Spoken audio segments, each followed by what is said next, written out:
발의를 하죠. 이 발의가 우리나라는 좀 특이해.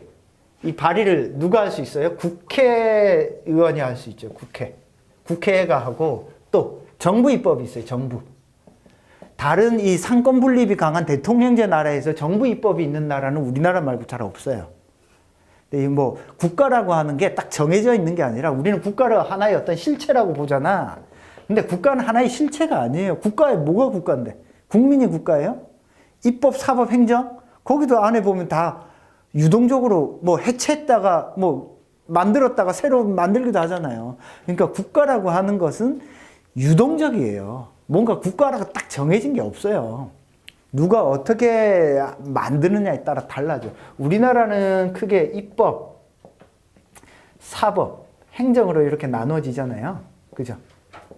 현대 국가는 기본적으로 행정력이 가장 크죠. 왜? 구체적으로 돈을 집행하는 기관들이 점점 커지죠. 그죠? 그러니까 이 입법, 사법, 행정의 역할이라고 하는 것도 나라마다 다 달라요. 그러니까 미국은 주마다 다르고, 예를 들어서 미국은 어떤 주에는 경찰이 사법권 밑에 있어요.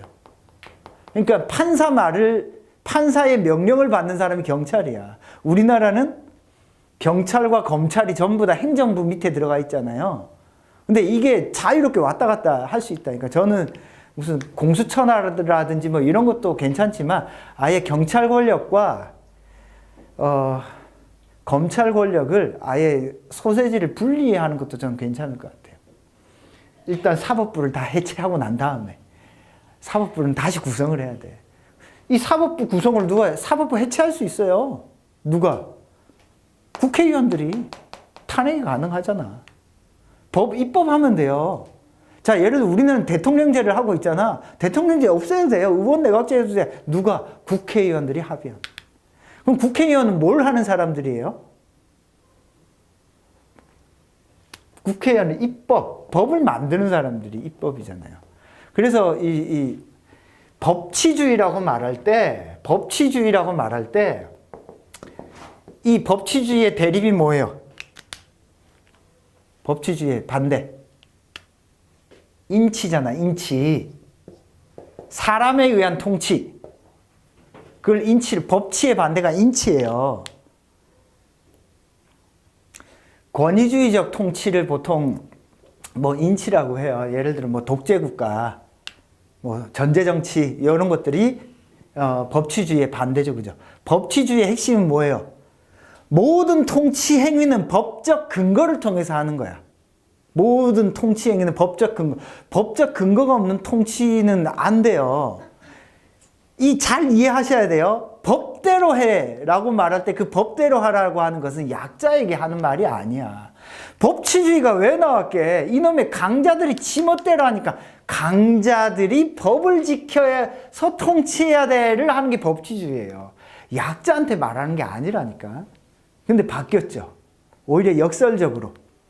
독재 권력이 국민을 억압할 때 뭐 어떻게 법대로 해 이 자식아 이러잖아. 그건 법치주의의 이념에 안 맞아요. 원래 법이라고 하는 것이 만들어질 때 배경이 뭐냐면 독재 권력의 힘을 제한하기 위해서 만든 게 법치주의야. 그 헌법이 그런 맥락에서 나온 거예요. 우리나라 헌법은 독일의 바이마르 공화국 때 만들어진 법을 일본에 갔다가 그 일본 법이 우리나라한테 넘어온 거거든요. 그래서 우리나라 수준보다 훨씬 더 수준 높게 법이 만들어져요. 헌법이 아주 좋아. 우리나라 헌법은. 제가 볼 땐 나쁘지 않아요. 물론 뭐 시대에 안 맞는 부분이 조금 있긴 하지만 괜찮아. 하여튼 입법, 사법, 행정이잖아요. 요 사법, 행정 이런 것들을 다 시스템이나 구조를 만드는 게 여기서예요. 여기서. 그래서 국회의원들은 법을 만드는 사람이에요. 그리고 또 하나 더 하죠. 또 뭐예요? 또 뭐 할까? 얘네들이 잘하고 있나? 감시도 하죠. 그죠? 그래서 우리나라 국회의원은 솔직히 말하면 너무 적어요. 양원제로 나누든지 적어요. 왜 그럴 것 같아요? 왜 적다고 생각할 것 같아요, 제가? 우리나라 행정부의 중앙부처가 여러 개 있을 거 아니야. 그죠? 뭐 문화체육관광부도 있을 거고, 그죠? 많은 부서들이 있잖아요. 그러면은 이 각각의 부서들이 하는 활동들이 있겠죠. 입법에 근거한 행정 활동을 할 거 아니야. 얘네들이 제대로 하고 있는지 안 하고 있는지 누가 감시해요? 누가 감시해? 국회의원이 감시하잖아요. 그러니까 국회의원이 감시를 한단 말이에요. 얘네들이 행정부가 공무원들이 일 잘하는지 못하는지. 물론 행정부 내에 감사원도 있지만 기본적으로 감사하는 사람이 누구냐면 국회의원이에요. 그 기본이. 근데 이 행정부에 대응되는 뭐가 있어요? 국회의 소위가 있어요. 예를 들어 문화체육관광부면 문화체육관광부 소위, 국회의원들이 모여있는, 자, 법무부면 법제사법위원회 뭐 이렇게 있어. 무슨 말인지 알겠죠? 기획재정부면은 국회에 거기에 해당되는 얘네들을 감시하고 통제하는 소위가 있단 말이야. 근데 예를 들어 보세요. 기획재정부 공무원이 몇 명이나 될 것 같아요? 엄청 많잖아. 근데 국회의원 딸랑 해봤자 10명이야. 12명. 12명이 그걸 다 어떻게 감시를 해? 감시를 못 해요. 그리고 12명이 사람이 적잖아. 그러면 어떻게 될까? 로비를 하면 쉬워. 몇 명만 해도. 12명이면 6명만 로비해도 우리가 원하는 대로 방향을 잡을 수 있어. 사람이 많으면. 어디선 새든 새요. 진짜로. 우리나라는 국회의원 수가 너무 적어요. 국회의원이 쓰레기라는 욕을 듣는 가장 큰 이유는 행정부에 대응되는 국회 소위가 있잖아요. 그러면 얘네들이 행정부에 대응하는 일을 잘하는데 뭔가 미진해. 그러면 국회의원들이 뭔가 법을 뚝딱뚝딱 만들어서 하는 거예요. 근데 국회의원은 4년마다 바뀌잖아요. 그죠? 그리고 국회의원이 전문성이 많을 것 같아요? 적을 것 같아요? 국회의원 전문성이 그렇다고 없어요. 왜 4년마다 인기 투표로 되잖아. 그리고 또 어때?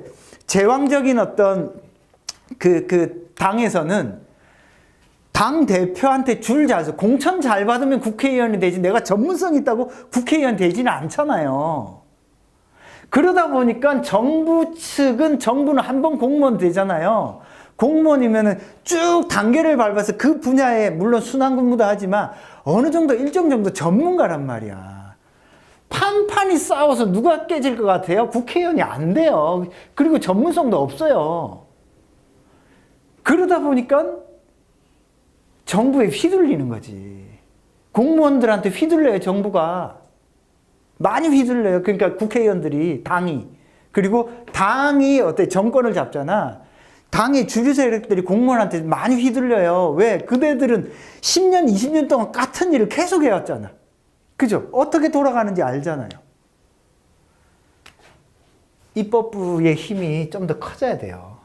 그나마 지금이 제일 적기야. 그나마. 근데 저는 좀 커졌으면 좋겠습니다. 제 개인적인 생각.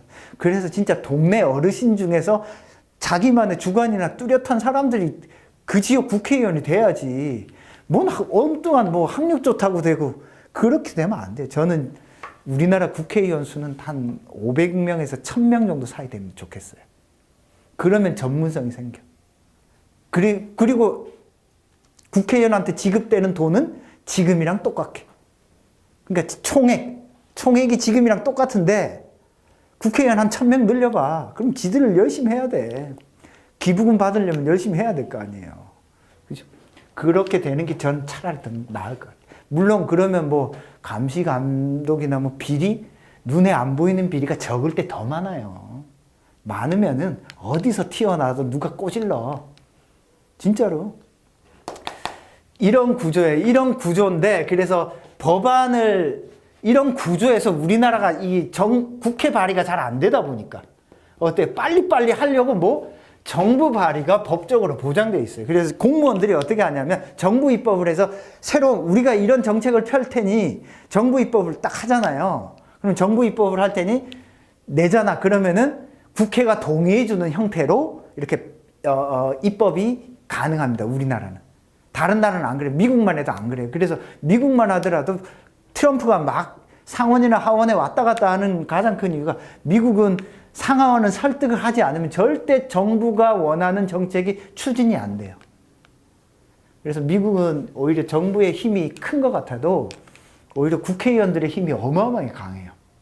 근데 훨씬 많잖아. 그죠?